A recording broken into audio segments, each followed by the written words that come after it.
Hello, Bradley Viking here with another book review. Well, okay, I've done like one. Technically, it was a short story, but this is a book, an actual novel, written by Terry Pratchett in his Discworld series. If you've not heard of them, you should.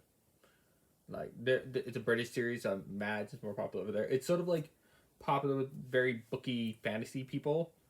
Like, there's a huge following, but like your everyday schmo is not gonna know about it as they would know about like Lord of the Rings or Harry Potter.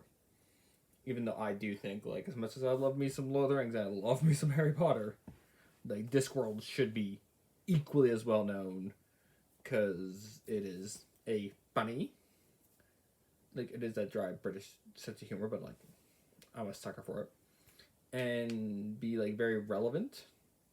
And it does have sort of an all ages appeal. Like, there's some books that are written for a younger audience, and even the ones that aren't explicitly younger audience, like, I feel most of the stuff would go over the heads of like sort of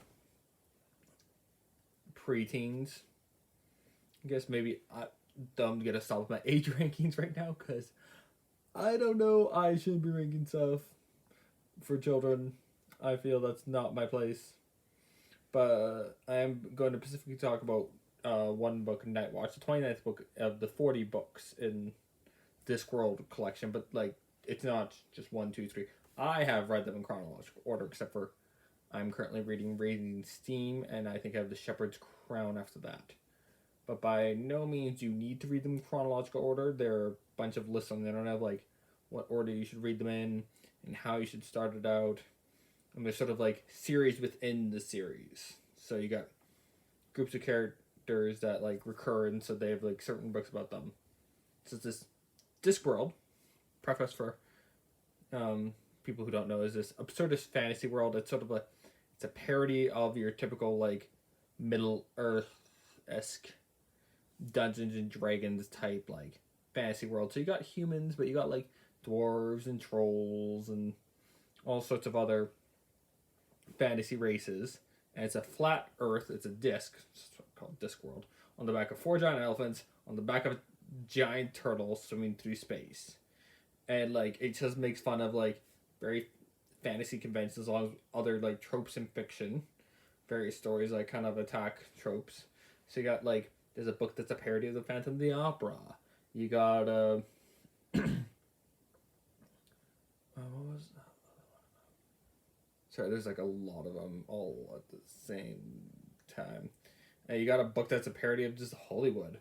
You got all these books, but in between that, one of the things that made Terry Pratchett very good, he can satirize all these things, but then in the midst of the satirization, he comes back and he can drop like some truth bombs, and he makes very relevant notes, like brings up relevant conversation on like the human condition, society in general, various points of logic. Like he can drop these truth bombs on you without, and like when you kind of get it, you're like, oh, it's obvious, but he's often is pretty clever about it. So he's not just slamming the theme, like he's not just slamming it into your head, even though like the themes do repeat. And just how to be like a good person. And I feel, despite the fact he's these books, I think they started writing in the 80s or 90s, and have continued on until like a few years before Sir Terry Pratchett's death. They're just as relevant. Most of them are pretty universal themes that are as relevant as when they were written as they are today. Like, they're equally relevant today. Which is why I'm talking about Night Watch, 29th book of the series, written in 2002. But honestly, I feel is extremely relevant to current events. So Night Watch is, like, within Discworld. It's 29th. But it's one of the books of the City Watch series. Which you got Guards, Men at Arms, Jingo, and then I think Night Watch comes in, then Thud, Guards, Men at Arms, Jingo, then Night Watch is number 4. Hi, Hillary. There's a cat here. Then you got Thud and dang it, forgetting the last one. Oh, actually, looking it up right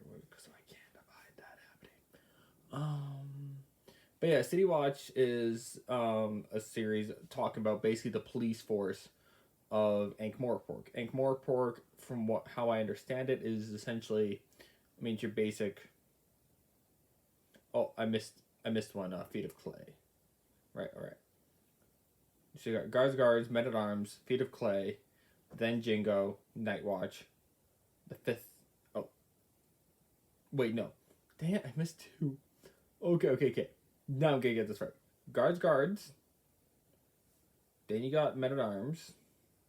Then you got feet of clay. Then you got Jingo. Then you got Fifth Element. Then you got Night Watch. Then you got Thud. Then you got Raising Steam. And I feel, despite like all the books having like relevant social commentary and like relevant universal, like this stuff is sticking. Like it's not just like stuff that was going on in 2002 when Night Watch was written. It's like, no, stuff that's like always been going on. And that's kind of my argument of like the riots of defund the police and such, is it's and all that stuff going on in the world. It's not just the States. Like protests are happening in Canada here too. Maybe not as extreme, but they're happening. Black Lives Matters and such.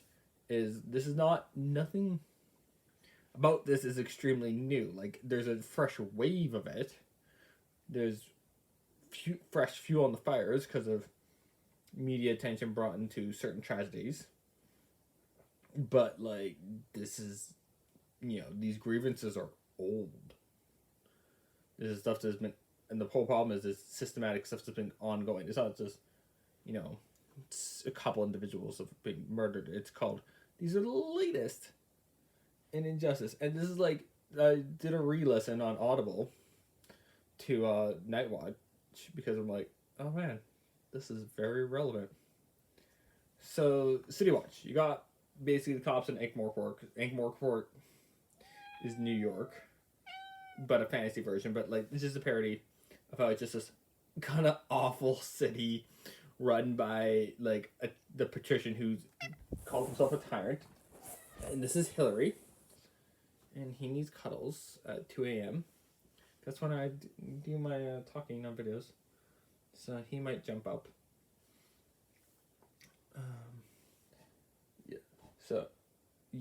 And like it's a city so corrupt, like literally the criminal organization, like the thieves and the assassins have their own guilds, but then the guilds become so organized they're tricked into like managing themselves, and then these guilds is like ends up doing insurance policies.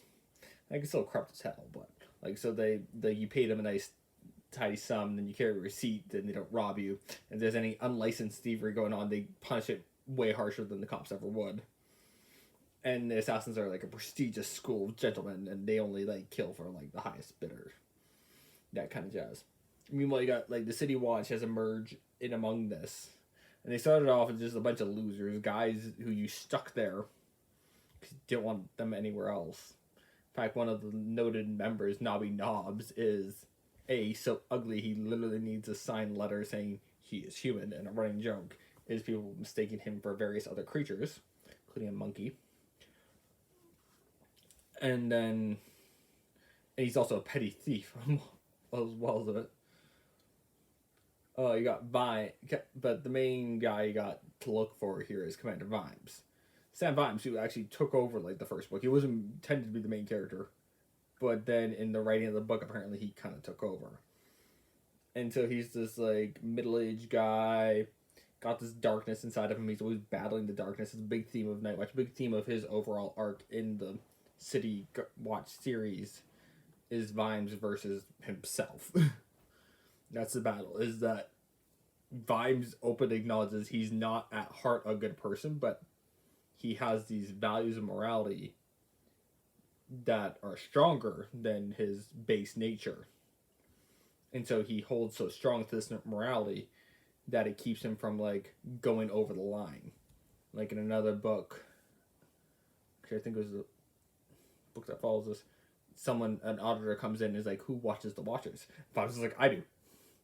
It's like, yes, my lord, but who watches you? He's like, I do that too. Always keeping an eye on me. But like, that's who he is. He's a guy who literally does not trust himself.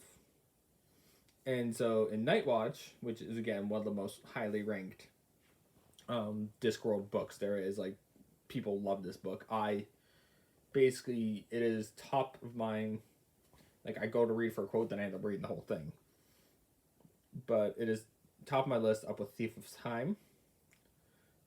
Thief of Time is my other favorite book, and ironically, the events of Thief of Time lead to Night Watch, because Thief of Time ends up, like, messing with the space-time continuum, and because that happens, Commander Vimes gets sent back in time to 30 years, to where there's essentially a Les Miserables-esque revolution. Wahaha. That's the basic premise of the book. Is so yeah, we got and it's a contrast, like, where the City Watches come, how far they've come, but it's also Vimes is dealing with his own inner darkness, both in the present and the past. So it's sort of acknowledgement, like, despite changes they've made, there's still this stuff, and, like, he's like, yes, this is the past, but it is a commentary. And again, it's also the present City Watches had Vimes to help revolutionize it, and also Captain Carrot, who's like this, just the wonderful, the person. Like, the joke is that Carrot should be the actual hero of the story, but he kind of gets sidelined. But he is that just, like, pure ultimate good boy hero. He's got the cool sword and just, 6'6" strappy muscular man, and he can make people follow him. And he just believes everyone's so darn good, and he's so, like, swell that everyone wants to be, like, better around him. And actually, I think it's more him improving the city. But anyways, Vimes ends up, like, through magic shenanigans. Yes, there's magic. There's wizards in this world. But yeah, magic shenanigans happen. And so him and, like, a bloodthirsty sociopath criminal get set back 30 years to the past on, like, the eve of basically this grand revolution. And that makes this whole... So yeah, the eve of the revolution, and Vimes has to figure out, like, how to get back to his own time and how to capture Carcer, the sociopath murderer. And actually, psychopath is probably a better term. Sorry if I mix up sociopath and psychopath. My psychologist friends, forgive me. I use them in layman terms, and don't expect expert terms here. So he's got to capture the bad guy, and he's got to get them both of the present before, like, they mess up too much stuff. But he's also, like, come to the past in a very shoddy, terrible time, which honestly looks a bit too much like today. And I'll tell you about that in part 2.